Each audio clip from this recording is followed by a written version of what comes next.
All right, cool. Well, thank you very much. And welcome back for those people who saw my first demo a couple of days ago. And welcome to the people who are joining us for the first time. So I won't really kind of do too much of my introduction again. So I did a little bit of an introduction in my first talk a couple of days ago. So if you want that kind of background and things, then the talks were recorded and they'll be available. And if you weren't there, you can go back and watch that one. So I'll save a little bit more time in this one without going through kind of my introductory bits. So a couple of the things that I do need to kind of cover. I was going to write slide decks for both of these talks, and they're both kind of largely based around live hacking demos. And what I found was I was kind of just screenshotting things and then putting screenshots in a PowerPoint deck. And I was like, you know what, let's just not have a PowerPoint deck and do the whole thing live. So again, very much like the talk on Wednesday, it's going to be a live kind of hacking demo essentially. And all of the things that I'm going to cover, because obviously this is quite a short window of time to learn about security, I have blog posts on my blog which you can currently see on the screen. So if this does interest you, you want to learn more about it, then there is a lot more information available out there. Any links that I put up on the screen as well, what I'm going to try to remember to do, which I did in my other one for like tools or online resources, I'll try to remember to share them in the Slack so that everyone doesn't have to kind of desperately try and copy them as I'm going. Now, very much like my day one talk, I'm going to be using this particular website here. So this is part of a two-day training course that I do on hacking, on security, where we teach developers how to hack into a system. So we stand up this application so that nothing that we do is theoretical. This is actually an application that we host, and it has vulnerabilities, and we learn how to exploit them. In the first talk that I did, we looked at cross-site scripting, which is a very, very popular, I guess is probably the wrong term, but a very, very prevalent attack on the web. Now, if you're unfamiliar with application security and hacking in general, OWASP, which is the Open Web Application Security Project, is a great set of resources in general, but this particular one is the top 10. So what they do every kind of few years is they gather the data on what were the most common types of attack that we saw online. And of course, the idea is if we look at the most common ones and remediate those, we're in a much better position. So the one that I looked at on the first day there was cross-site scripting, as I just mentioned. So in short, this is the ability for an attacker to get JavaScript into a page that shouldn't be there. And of course, as an attacker, once I get script into the page that shouldn't be there, bad things generally start happening. Today, what I'm going to be looking at is actually the number one on the list, and has been for pretty much all of time, actually. They have started to wrap a couple of these together, because I'm going to be looking at SQL injection in just a moment. And of course, they've wrapped a couple of others like the NoSQL injection in here as time has progressed and technology has progressed. But SQL injection and other injection-based flaws are still super, super common. So this is kind of what I want to have a look at. And as I said, I'm going to use our Supercar Showdown application for this. This application is always online. If you want to come back, sometime after the course and try and repeat some of the things that I did or look at them, and you're welcome to do so. This application is hosted here specifically for this purpose, to be online and vulnerable, which is the worst idea in the world unless it's a demo application. So what I'm going to do, I'm just going to quickly register here. I'm just going to make up an email address, of course, and register an account, because to use the functionality on the site, you have to be registered. So I just create these disposable throwaway accounts. And just for the benefit of those that weren't here on the first day, it's a very simple application. There's a leaderboard with different cars. It's kind of a top trump style thing. They've got the power, the torque, and the speed. And the idea is, now that I've registered my account, okay, so don't go to that page. So this is one of the problems of having an intentionally vulnerable application on the internet. People come along and break it. So this one works. I'll use this page. Sorry for those that saw that. And the idea basically is you can register for an account. You can come and vote for a car and, say like, I love this car. And then you cast your vote. Of course, the number of votes for this car go up. And if appropriate, that changes its position on the leaderboard based on the number of votes. Now, the purpose of the application isn't kind of relevant. That what we want is, it has authentication. There's obviously some kind of database interaction to store the votes and load the votes and count the votes and things. And we just need that functionality there in order to be able to exploit it. So that's the actual purpose of the application, is really not too relevant here. But of course, I know that there is going to be a database behind here. We, presume there's some kind of user table for emails and passwords and things. There's obviously some kind of table that stores the vehicles. There's maybe a table for the votes and things. So when it's clearly obvious that an application has a database behind it like this, or even just in general when I'm using an application, and this has happened to me quite a few times in the past, I kind of, for example, if I go to view all of the McLarens, now this one is kind of particularly obvious, and I'm going to pay specific attention to the URL here. I know that some of the parameters in the path up here are probably going to be used in a database query because we're selecting all cars made by this particular manufacturer. So looking at those parameters in my head, I'm thinking, oh, this probably says, select all cars where make equals 2, or some kind of equivalent thing. There's probably a database query not too dissimilar to that happening in the background. Now, the thing that's less common but does still happen is that I can actually see SQL syntax in the URL because there's this order by parameter here. And if I was just naturally browsing an application without even intending to analyze it from a security perspective, what I find is that I do this just as a bad habit, I guess. If I'm browsing an application and I see something, I'm like, this is a little suspicious. And if I go to the leaderboard, there's this kind of sort feature as well, where you can, sort by the power. And again, if we look at the URL, and I'll share this into the Slack again, you can see that kind of SQL syntax is up there. In this case, we have the order by and we have ascending is what I'm assuming that is. And it's when we're looking at things from a security perspective like this, we constantly make assumptions without any foundation, but you then have to test them to see if they're correct or not. Now, this is kind of problematic, especially when we have something as obvious as this order by. Now, again, bearing in mind everything that I'm showing you is on this application that we control and own. Please don't do things like this on just random applications on the internet, okay? Only ever do this on your own applications. The idea being, if you have your own application in a test or a dev environment, then it's safe for you to prod it and you're not going to get in trouble with any police forces wherever you may happen to live in the world. But one of the most common things that I try to start with is a simple single quote in the parameter there. So this is the order by. It's obviously order by Supercar ID. If I put a single quote into here, and I'll just zoom, sorry, I may, just to make sure this is large enough for the webinar.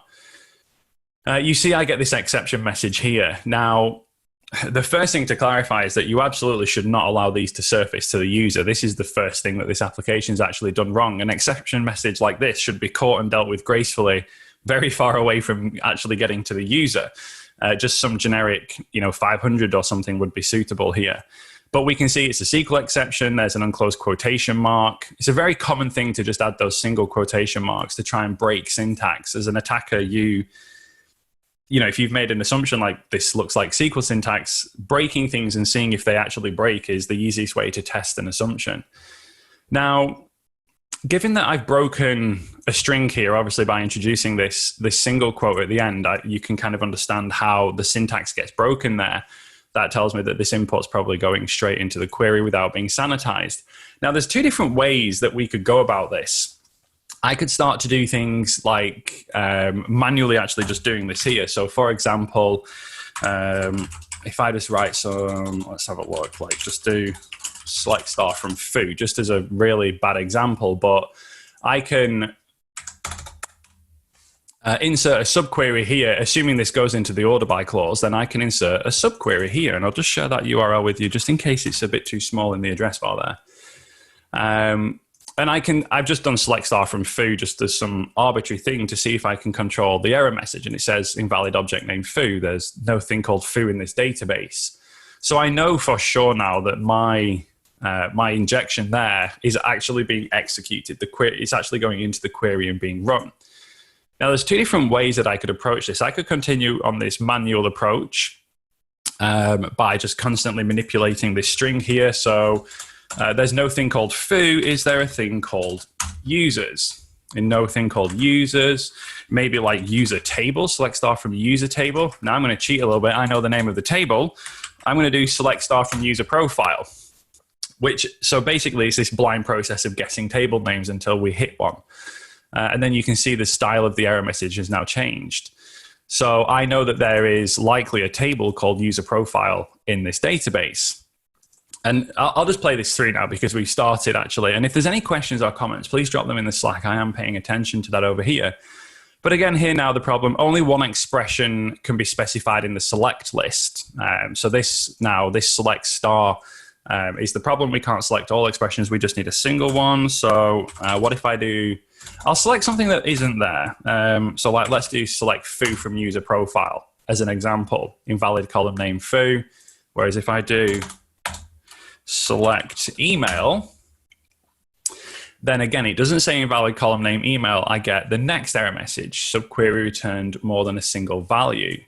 So this is kind of the very manual approach of doing this. And I could keep doing this. Let's do, I don't know, what should we grab? Let's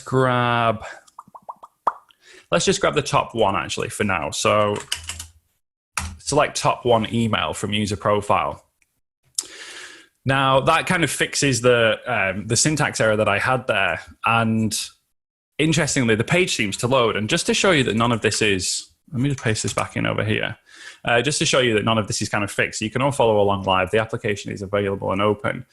Now, the reason that this hasn't thrown any kind of error is that this is actually, syntactically valid and the query is now executed. So it's trying, if you imagine the SQL statement, if you're familiar with SQL, this will be kind of a bit easier, but whatever the order by was originally done on, which was Supercar ID, is now being done on the result of this query. So it's grabbing the top one email from the user profile table and it's doing the order by on whatever that email address is, which isn't particularly useful, but I'm now writing valid SQL that's being executed. And the purpose here is to show that I can do that. This is what we call a proof of concept or a POC, POC. Let me just put that in there because it may not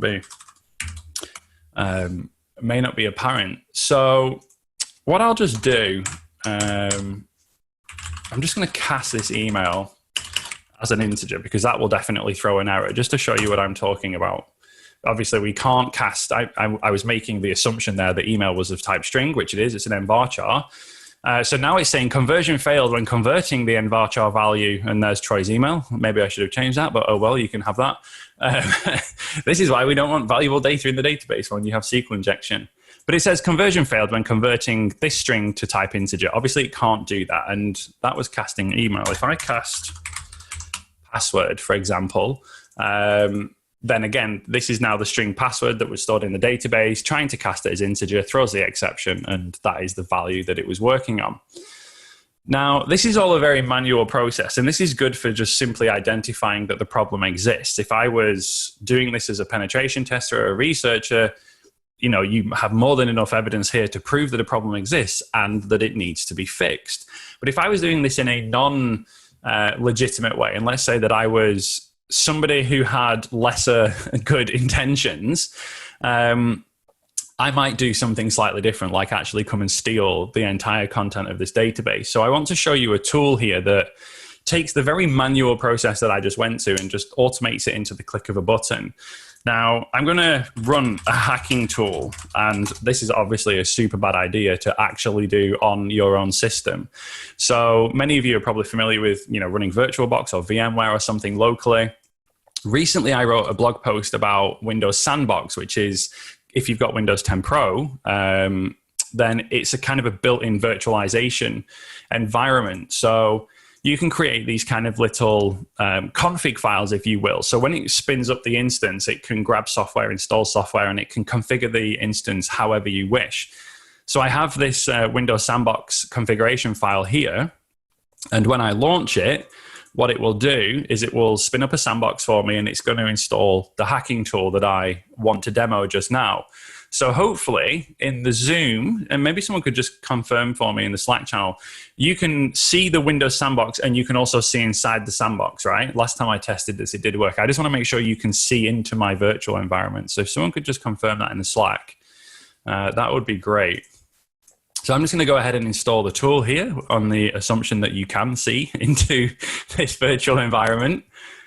All good. Fantastic. So the tool that I'm demoing here is called Habage. And as you can see, this is, first of all, this is not a very polished or professional tool. This is kind of aimed at a hacking tool, so that it has that I don't want to be rude to them, but it has that less professional edge to it, right? Like it's not a formal professional piece of software as such. So it says here, Havage, the advanced SQL injection tool. Incidentally, if you want a copy of this, please do not just go and try and download this off the internet, because all you will get is malware. Reach out to me and I will point you towards somewhere where you can get a copy and not get malware at the same time. But it's a SQL injection tool. It's an automated SQL injection tool. Now, I'm just going to jump back out to the application here, and let's just go back to where we were just a minute ago. So right back at the beginning, this is where I was when I first visited the page, and I suspected that this order by clause might be useful. So I'm just going to take this, I'm going to copy the URL, and I'm going to go and pass this back to Havage and just say, look, I think there might be something in this URL. I think there might be an opportunity to exploit something. So I pasted the URL into the tool, and I'm just going to click Analyze.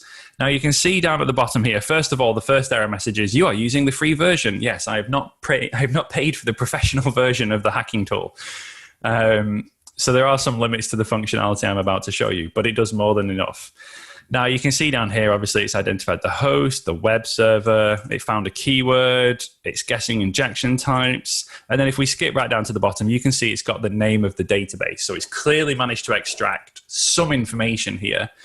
So if I go to the tables tab just here, there is only a single database in the application. So there is only one listed here. If there were multiple there would be multiple shown.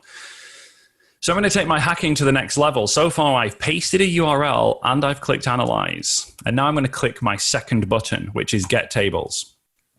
Now, the tool, again, is using countless different exploits in the background here to extract the list of tables. As you just saw, one by one, they pop up there. So now I have the list of tables that reside within this database. And the user profile one seems to me like the one where emails and passwords are going to be. And as an attacker, that's it, unless you have a table called credit cards, then I'm probably going to go after users or usernames or something like this. So I've now selected the user profile table, and I'm going to click Get Columns. So this is like my third button click now. Things are getting really advanced. I'm going to click Get Columns. And as you can see, the tool will very progressively extract a list of columns, and I'm just waiting here until it says it's finished, and now it has. Now, because of the limit on the free feature, I can only extract the data from one column at a time. So what I'm going to do is I'm going to select the email column, and then I'm going to click Get Data. So this is, I think we're on like 4 mouse clicks now. Things are getting really advanced. And what you can see is, as the name would kind of imply, Get Data is now extracting row by row the contents of the email column. So I think I did 1 paste and 4 mouse clicks, and I'm now extracting, if this was some poor company, obviously I'm doing this on my own application, but if this was some poor company, I'm now extracting, the content of your user table from production. And, just to clarify, like there was a very big incident about 6 years ago in the UK when a very, very large company here was actually breached. And this was one of the tools that they used to extract data, and that cost the company tens of millions of pounds. So this tool doesn't work because, we made it work. It works because this is how it functions. All it needs is some endpoint on your application that's vulnerable to SQL injection, and the tool will figure everything else out for you. One of the really interesting things you can do with Havage is, if you run Havage through a proxy, you can obviously analyze the requests that it's sending, and you can view the actual SQL injection payloads that it's testing. And that's a very fascinating thing to do here. Now, the other thing that I could do is then go extract the rest of the columns. But there is one more thing that I want to show that Havage can do and kind of makes overly simple for you. So I'm just going to go over to the Supercar table here. And you can see one of the things that I'm interested in is going to be, let it finish, wait until it's idle here, is the model.